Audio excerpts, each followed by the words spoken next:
Welcome, everyone, to the True Alien Podcast. It's Adrian Smith here, and we've got another day, another dose of the weird and wonderful for you guys. The stuff that makes you go, huh, is that real?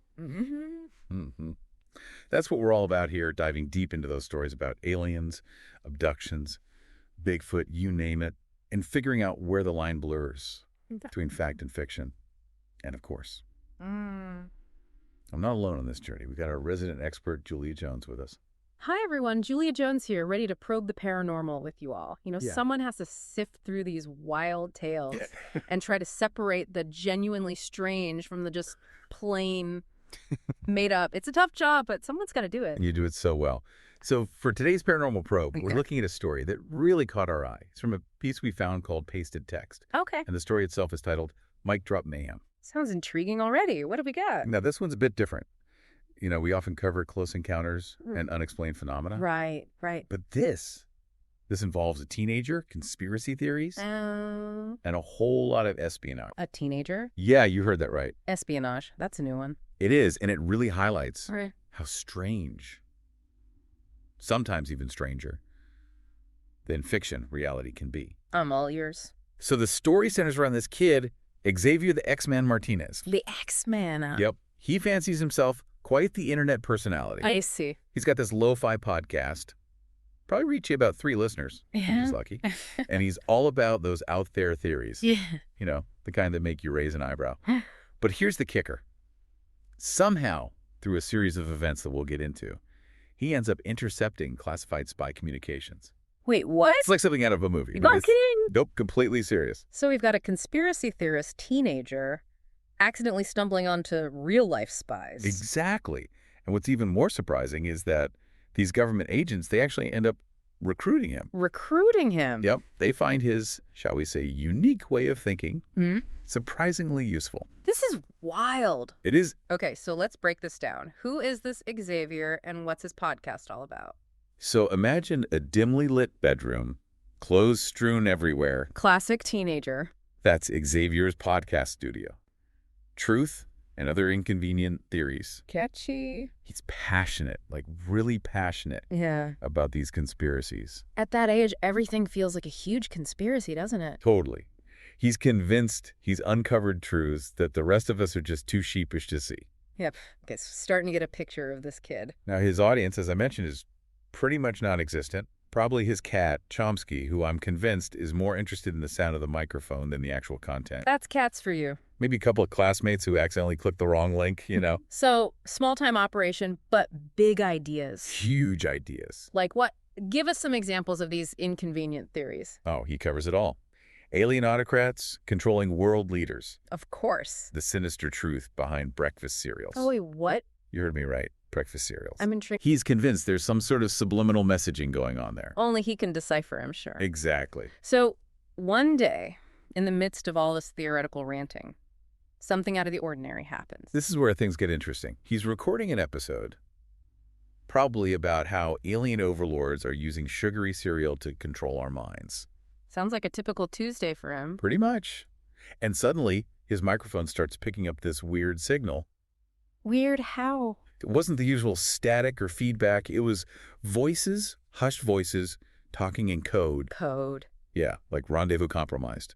Agent Nightingale, immediate extraction advised. Whoa, hold on. That's not your average conspiracy theory fodder. And then, to top it off, this very proper, very British voice just blurts out, "Bugger, we've been made." Pulling my leg? I swear, it's all right there in the story. It's unbelievable. I know, right? Okay, so what does a conspiracy-obsessed teenager do when he accidentally intercepts what sounds like a real-life spy operation?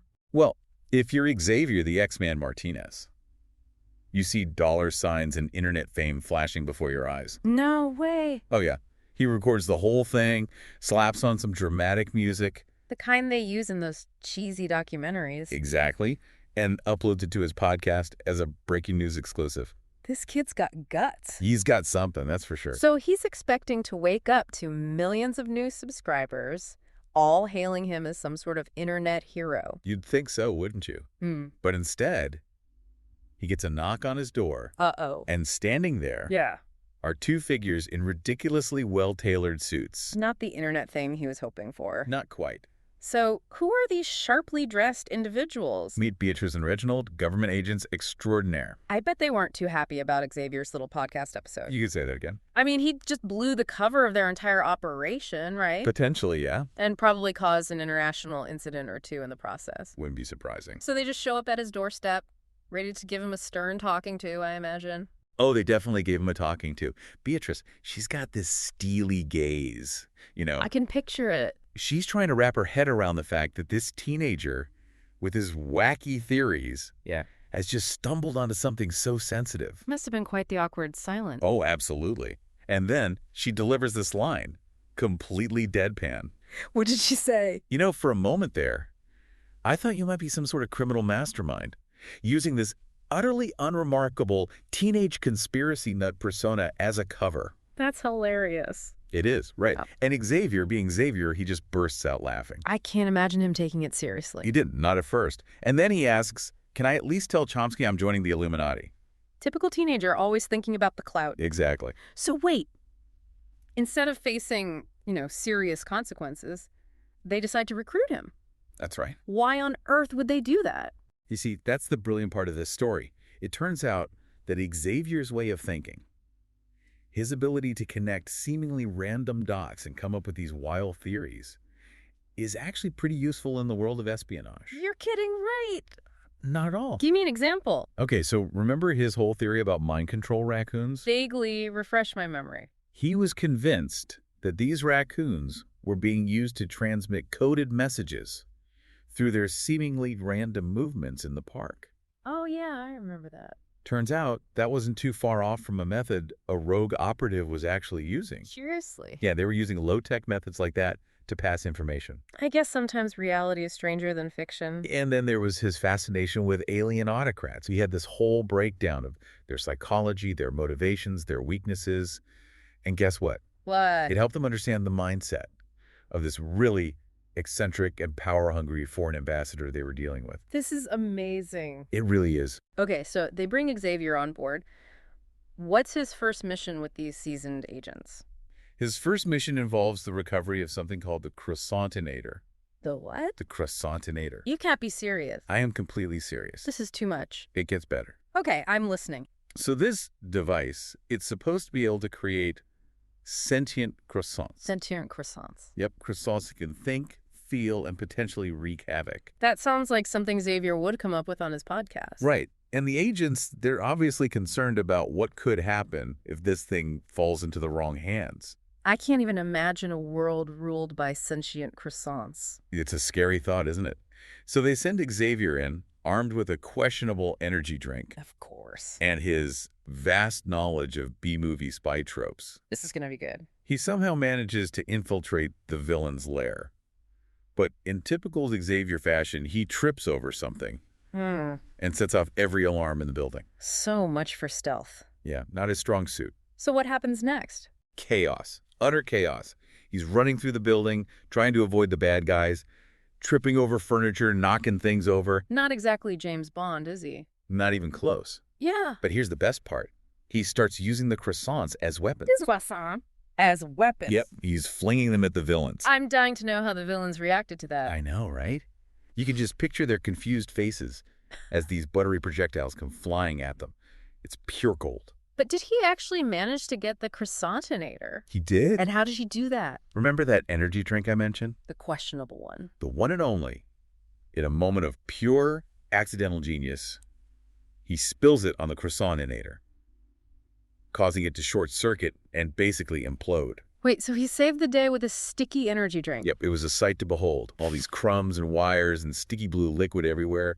Reginald shows up just as the dust settles, and he just looks at Xavier and says, "Don't get used to saving the day, X-Man." I bet he was secretly impressed, though. I think so, but he'd never admit it. Back at headquarters, Beatrice, she's reflecting on the whole thing. And she realizes that, despite the chaos, Xavier's unconventional thinking, it's an asset. So they embrace the chaos. They do. They realize they need someone who can think outside the box, someone who can see the connections that others miss. And that's Xavier. What about his podcast after all this? Oh, he keeps going. I'm sure he gained a few new listeners. Probably some curious government agents. Maybe even a few sentient croissants. Yeah, that's a thought. And he adds a new segment to his show. Spy agencies and the truth about underpants. Only Xavier could come up with something like that. He's one of a kind, that's for sure. So what's the takeaway from all of this? I think it reminds us that the world is full of surprises. The reality can be just as strange, if not stranger, than anything we can imagine. Yeah. And that sometimes the most unconventional perspectives are the most valuable. You know, I have to say, the whole sentient croissant thing is a bit out there, even for me. Well, it's definitely pushing the boundaries. But that's what we love about these stories, right? It's the unexpected twists and turns that keep us coming back. Exactly. What do you guys think? What stood out to you the most in this story? The accidental heroism, the absurdity of weaponized pastries. Let us know in the comments. For me, the big takeaway is that information is everywhere, and you never know what you might stumble upon. It also shows that knowledge, no matter how niche or seemingly useless, can be surprisingly relevant in the most unexpected situations. And finally, I think it's a reminder that the line between the outlandish and the real is constantly blurring. Well said. And on that note, I'll leave you with this thought. What other signals are out there? What other hidden worlds are we unknowingly tuning into? Food for thought. Until next time on the True Alien Podcast.